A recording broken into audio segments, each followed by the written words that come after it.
대림절 첫 번째 주일입니다. 이 계절의 문턱에서 하나님 우리 아버지와 주 예수님으로부터 오는 그 은혜와 평강이 여러분들의 마음과 가정, 일터 위에 그리고 우리 교회 위에 깊이 머물기를 주님의 이름으로 축복합니다. 대림절은 4주 동안 연속되는 절기입니다. 이미 오신 예수님 그리고 다시 오실 예수님을 기다리는 절기입니다. 북반구의 대림절은 언제든지 겨울과 함께 찾아옵니다. 지금 우리는 겨울 초입에 들어와 있죠. 겨울 나무를 바라보면 잎도 없고 열매도 없고 가시는 앙상합니다. 겉으로 보면 생명이 다 사라진 것 같이 보이죠. 그래서 이 계절에 기다림이라고 하는 말 막막하고 공허하게 들리기도 합니다. 우리 삶이 그와 같습니다. 기도해도 아무 변화가 없는 것 같고 예배를 드려도 감동이 잘 느껴지지 않을 때가 있습니다. 가정, 또 직장, 교회, 세상, 내가 살고 있는 세상 모든 곳이 마치 메마른 겨울같이 보일 때가 있습니다. 내 인생이 왜 이러할까? 하나님은 정말 내 인생 속에서 일하는 것일까? 이런 질문이 마음속에 떠오를 때가 분명히 있습니다. 하지만 여러분, 대림절이 우리에게 주는 메시지는 분명한 겁니다. 겉으로는 겨울 같을지라도 하나님 안에서는 이미 봄이 준비되고 있다고 하는 사실입니다. 우리는 보통 기다린다 하면 아무것도 하지 않은 정지 상태를 생각하게 되죠. 그런데 성경이 말하는 기다림은 정반대입니다. 기다림은 성경에서 말하는 기다리는 것, 가장 적극적이고 가장 공격적인 믿음의 동적인 태도입니다. 영성가 헨리 나우엔 이 기다림의 시간을 열매가 없는 겨울 속에서도 결코 소망을 잃지 않는 영원한 계절이다. 영원한 계절, 이렇게 표현을 했습니다. 겨울나무, 겉으로는 아무것도 변하는 것 같지 않지만 땅속 깊은 곳에서는 뿌리가 살아있고 봄을 준비하고 있습니다. 가장 조용해 보이는 계절에 사실은 다음 계절을 적극적으로 준비하고 있는 겁니다. 그러니까 우리는 끊어진 계절 속에 던져진 사람이 아닙니다. 이미 시작됐고 마침내 완성될 하나님의 영원한 계절 속에 있는 것입니다. 우리 삶이 단절된 것이 아닙니다. 하나님의 구원 역사라고 하는 그 큰 역사 속에 나의 역사가 지금도 끊임없이 쓰여지고 있는 서사시와 같은 겁니다. 우리가 사는 세상 늘 속도와 성과를 이야기하죠. 그래서 조금만 느려져도 뒤처지는 것 같고 멈춰 서 있는 시간, 마치 쓸모없는 시간같이 느껴지기도 하는 세상입니다. 그런데 이 대림절의 신앙은 우리에게 전혀 다른 시간에 대해서 가르쳐 줬습니다. 기다림의 시간이 겉으로는 아무것도 하지 않는 것 같지만 그러나 하나님 안에 크고 놀라운 일이 나를 위해서 준비되고 있다는 시간이라는 것입니다. 대림절은 오시는 주님 앞에서 나의 삶을 다시 세우는 시간입니다. 내 마음의 방향을 다시 오실 주님을 향해 정비하는 준비의 시간인 것입니다. 오늘 우리는 이 대림절을 보내며 그래서 두 가지 의미를 생각하게 되죠. 첫째는 기억하는 것입니다. 이미 오신 예수님을 기억하는 절기인 겁니다. 하나님의 약속이 실제로 역사 속에 성취됐고 그 성취가 바로 예수님의 성육신 사건입니다. 우린 이 사실을 기억하고 이 대림절을 지키는 겁니다. 두 번째는 기대하는 것입니다. 다시 오실 주님, 그분이 다시 내 인생 가운데 찾아오시기를 기다리는 절기죠. 영광 중에 다시 오실 주님을 소망하며 오늘 한순간순간을 그 예수님을 소망하면서 기다리는 절기가 대림절인 겁니다.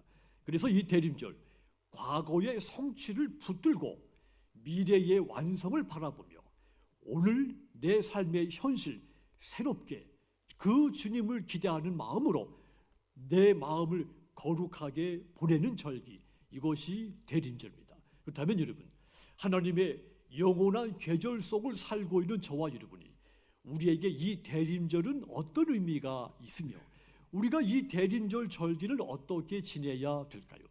대림절은 하나님의 약속은 반드시 이루어진다는 사실을 믿고 주님을 기다려야 되는 겁니다. 오늘 구약의 말씀에 보면 하나님이 이 예레미야를 통해서 절망 속에 빠져 있는 중에서도 약속을 붙들고 사는 믿음이 어떤 믿음, 무엇인가 이것을 가르쳐 줬죠. 예레미야 33장의 시대 상황은 매우 어두웠습니다. 나라가 무너졌고 예루살렘은 바벨론 군대에게 포로가 됐고 왕은 이미 아무 힘이 없어져 버렸습니다.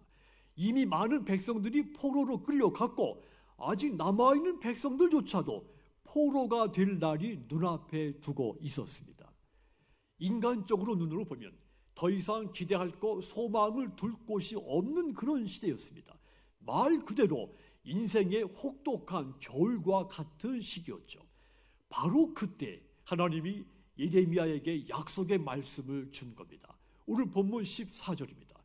여호와의 말씀이라. 보라, 내가 이스라엘 집과 유다 집에 대하여 일러준 선한 말을 성취할 날이 이르리라.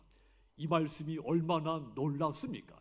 하나님은 이미 예레미야를 통해서 예레미야 23장 5절 6절 그리고 예레미야 30장 33절에서 이 약속의 말씀을 선포했습니다. 하나님이 절망 중에 있는 이스라엘 백성들에게 그 약속을 반드시 내가 이루겠다, 성취하겠다 약속해 준 겁니다. 사람들이 보기에는 모든 것이 끝난 것 같은데 하나님은 오히려 무슨 말이냐? 성취할 날이 온다고 하신 겁니다. 사람들은 실패와 절망을 말하는데 하나님은 반대로 내가 선한 일을 반드시 이루겠다 선포하신 겁니다. 그 약속의 핵심, 다윗의 가문에서 공의로운 한 가지가 일어나게 될 것이라는 약속인 것입니다. 그렇다면 하나님이 약속하신 이 선한 일을 성취할 날은 어떤 날일까요? 15절입니다. 그날 그때 내가 다윗에게서 한 공의로운 가지가 나게 하리니 그가 이 땅에 정의와 공의를 실행할 것이다 그랬습니다. 다윗에게서 공의로운 한 가지가 나게 해서 그가 이 땅에 정의와 공의를 실행하게 될 것, 그날을 약속해 준 겁니다. 여기서 이 공의로운 가지, 메시아 예수님을 가리킵니다. 그렇다면 그 공의로운 가지가 일어나서 이스라엘의 집과 유다의 집을 위해 행하실 일이라고 했는데 그 일이 무엇일까요? 15절 뒷부분을 다시 보면 그가 이 땅에 정의와 공의를 실행할 것이다 그랬습니다. 예수님이 이 땅에 오셔서 정의와 공의를 실행할 거라고 약속해 준 겁니다. 정의와 공의, 공정하고 옳은 일을 행하신다고 약속해 준 겁니다. 이 정의와 공의는 하나님이 세상을 통치하시는 방식입니다. 성경은 하나님의 이 통치를 이 두 단어로 자주 설명을 했죠. 시편 89편 14절 보시면 우리 함께 이 말씀을 읽겠습니다. 의와 공의가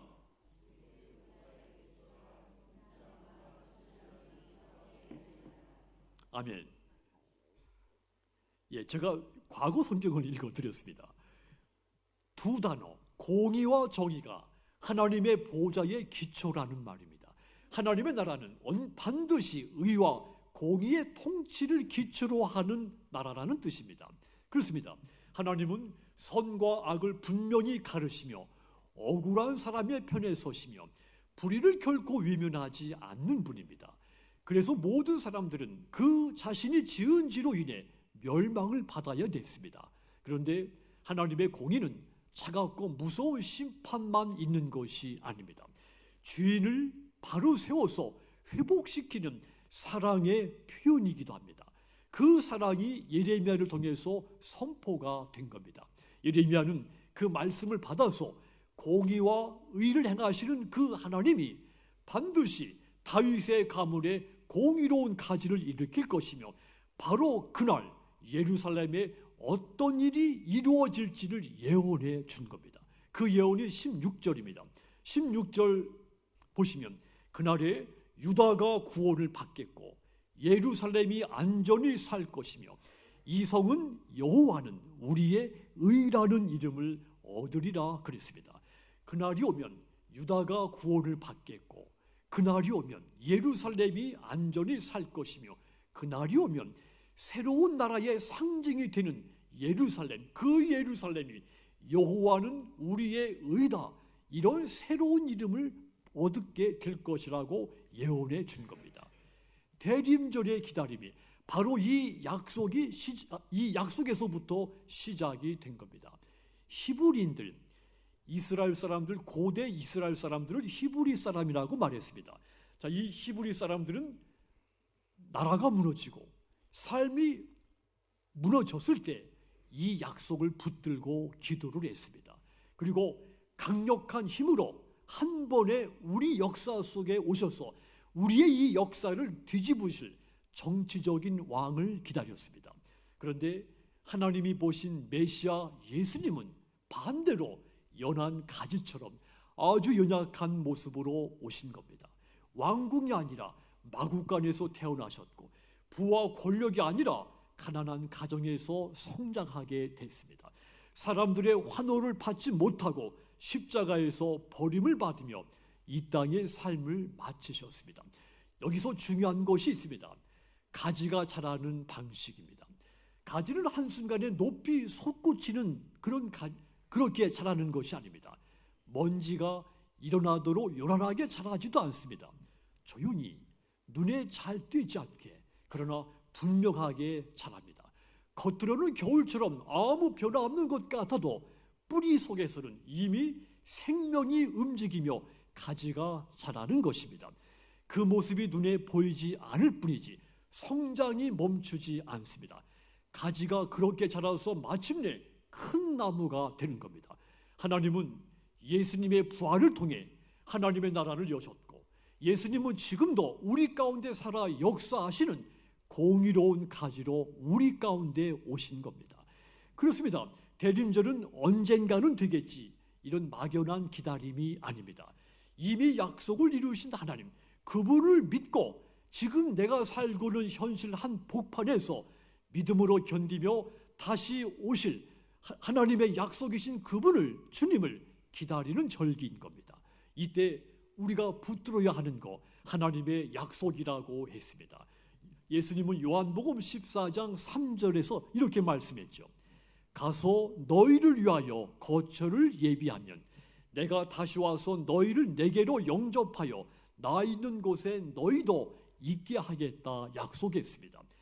이 약속을 믿는 사람, 소망이 생기고 끝까지 이 약속의 말씀을 붙드는 사람, 인생을 이기는 힘을 얻게 되는 겁니다.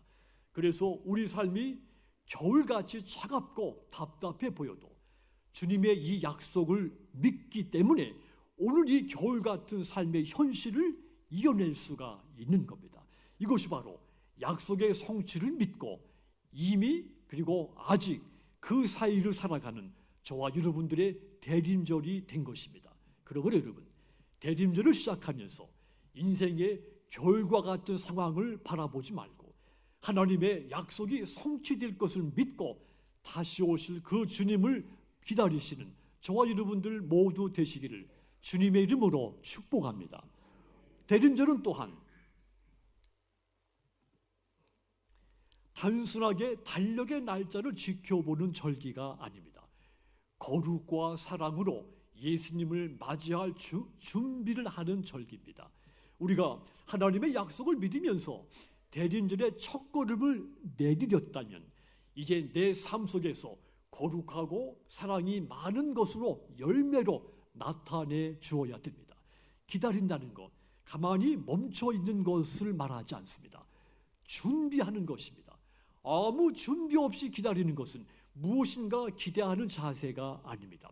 그래서 아무 준비 없이 기다린 사람에게는 다시 오시는 그 주님이 두려움의 대상이 됩니다. 그리고 그 주님과 함께 천국 잔치에 참여할 수 없게 되는 겁니다. 바울이 데살로니가 성도들을 보며 이 사실을 너무도 잘 알고 있었습니다. 그들은 이미 믿음이 좋은 성도들이었죠. 환난 가운데 믿음을 지켰고 복음에 대한 열정도 뜨거웠습니다. 그럼에도 불구하고 바울은 그들을 위해 더 간절히 기도했습니다. 기도해 주지 않아도 될 사람들이었는데 그들을 위해 기도했습니다. 그 이유는 단 한 가지, 그날 너희가 어떤 모습으로 주님 앞에 설 것인가, 이 질문 때문인 겁니다. 그래서 바울은 그들을 위해서 쉬지 않고 기도했죠. 첫 번째 기도, 데살로니가전서 3장 13절입니다. 거기 보시면 너희 마음을 굳건하게 하시고 우리 주 예수께서 그의 모든 성도와 함께 강림하실 때 하나님 우리 아버지 앞에서 거룩함에 흠이 없게 하시기를 원하노라. 바울이 중요하게 여긴 기준이 있습니다. 재림하시는 주님 앞에 설 때 우리가 거룩함에 흠이 없어야 된다는 이야기입니다. 데살로니가 교인들이 이렇게 주님을 맞이하기를 기대한 겁니다. 그래서 그들의 신앙이 좋지만 그럼에도 불구하고 그들을 위해 기도한 겁니다. 거룩하다는 말, 흠잡을 데 없이 완벽해야 한다는 말이 아닙니다. 한 번도 넘어지지 않을 것 같은 그런 삶을 살아야 한다, 이런 뜻도 아닙니다. 죄를 가볍게 여기지 않는 것을 말합니다. 죄 앞에 부끄러울 줄 알고 말씀 앞에 마음이 찔릴 줄 알고 넘어질 때 다시 주님께 돌아올 줄 아는 것을 거룩하게 표현을 한 겁니다. 말씀을 들을 때 내 마음이 요동을 치고 죄를 지었을 때 내 마음이 너무도 불편하고 회개 앞에 변명하지 않고 엎드릴 줄 아는 마음, 그것이 하나님이 원하시는 거룩인 겁니다. 바로 이 거룩한 삶으로 다시 오실 주님을 기다려야 되는 겁니다. 사랑하는 여러분, 주님 앞에 서는 그날 반드시 준비가 필요한 날입니다. 그날에는 어떤 변명도 어떤 핑계도 또 어떤 이유로도 시간을 미룰 수가 없습니다. 우리가 지금까지 살아온 모습 그대로 그 주님 앞에 서게 됩니다. 그래서 거룩하게 준비하지 않은 사람에게 그날은 기쁨이 아니라 두려움의 날이 될 수밖에 없는 겁니다. 그래서 대림절을 지내는 우리는 거룩함으로 나 자신을 끊임없이 준비시켜야 됩니다. 히브리서 12장 14절은 그 명령입니다. 모든 사람과 더불어 화평함과 거룩함을 따르라. 이것이 없이는 아무도 주를 보지 못하리라 그랬습니다. 주님을 만나기 위해서 주님 앞에 설 준비가 되어야 되는데 죄를 가볍게 여기지 않고 주의 길에 돌이켜 주님 앞에 돌아서는 이 거룩함이 너희 속에 있어야 된다는 말입니다. 이런 거룩한 삶으로 주님을 기다려야 된다는 것이죠. 또한 두 번째 기도도 있습니다. 12절입니다. 또 주께서 우리가 너희를 사랑함과 같이 너희도 피차간과 모든 사람에 대한 사랑이 더 많아 넘치게 하사 그랬습니다. 사랑이 더 많아지게 해달라고 기도한 겁니다. 대림절의 신앙, 점점 더 사랑하게 되는 신앙입니다. 더 오래 참고 더 많이 품고 더 쉽게 용서하는 신앙입니다. 왜냐하면 우리가 기다리는 그 주님이 사랑으로 우리를 대하시는 분이기 때문이죠. 우리가 기다리는 주님은 우리를 정죄하기 위해서, 우리를 책망하기 위해서 다시 오시는 분이 아닙니다. 죄인된 우리를 위해 자신의 생명을 내어주신, 사랑하기 위해서 오시는 주님이십니다. 로마서 5장 8절은 그 증언입니다. 우리가 아직 죄인 되었을 때에 그리스도께서 우리를 위하여 죽으심으로 하나님께서 우리에 대한 자기의 사랑을 확증하셨다 했습니다. 죽기까지 사랑하신 그 주님의 그 사랑을 바라보며 기다리는 사람, 사랑의 사람으로 주님을 닮아가게 돼 있습니다. 그래서 우리는 나 자신에게 나는 지금 주님을 맞을 준비가 됐는가? 그렇다면 나는 점점 더 사랑의 사람이 되어가고 있는가? 이렇게 질문해야 됩니다. 더 많은 사랑을 품고 주님을 기다려야 되는 겁니다. 그러면 여러분, 거룩한 영성, 더 많은 사랑을 품고 예수님을 맞이할 준비를 하시는 대림절이 다 되시기를 주님의 이름으로 축복합니다. 또한 대림절의 마지막 핵심, 깨어 기도하며 기다리는 것입니다. 약속의 성취를 믿으며 기다리고 거룩과 사랑으로 기다려야 하는데 그 힘이 기도에서 나오는 겁니다. 그래서 이 대림절에 우리는 끊임없이 나 자신에게 나는 지금 깨어 있는가? 나는 지금 기도하고 있는가? 끊임없이 나 자신에게 질문을 던져야 됩니다. 예수님이 마지막 때 말씀하시면서 강력하게 경고하신 말씀이 있습니다. 누가복음 21장 34절 보시면 너희는 스스로 조심하라. 그렇지 않으면 방탕함과 술 취함과 생활의 염려로 마음이 둔하여지고 뜻밖의 그날이 덫과 같이 너희에게 임하리라. 살인, 간음, 배교, 말만 들어도 썸뜩한 이런 것들을 먼저 경고하라고 말씀할 법한데 그런데 그렇지 않았습니다. 일상 속에 스며들어와서 서서히 내 영혼을 무디게 하는 이런 요인들을 먼저 경고해 준 겁니다. 방탕함, 술 취함, 생활의 염려 이런 말들은 내가 들어도 심각하게 들리지 않죠. 내가 충분히 컨트롤할 수 있을 것 같이 들리죠. 그런데 이것을 더 중요하게 먼저 경고의 말씀을 줬습니다. 이것들은 단번에 우리를 무너뜨리지 않습니다. 천천히 우리의 믿음의 감각, 영성의 감각을 잃어버리게 해서 무너뜨립니다. 먹고 사는 문제에 마음을 모두 뺏기게 만들고 미래에 대한 염려에 짓눌리게 만들고 바쁘다는 이유로 기도를 미루게 만들고 말씀을 들어도 찔림이 없게 만듭니다. 예수님께서 보실 때 이것이 가장 큰 문제라는 이야기입니다. 이것을 경계하지 않으면 깨어 있을 수 없고 주님을 다시 기다릴 수 없다는 이야기입니다.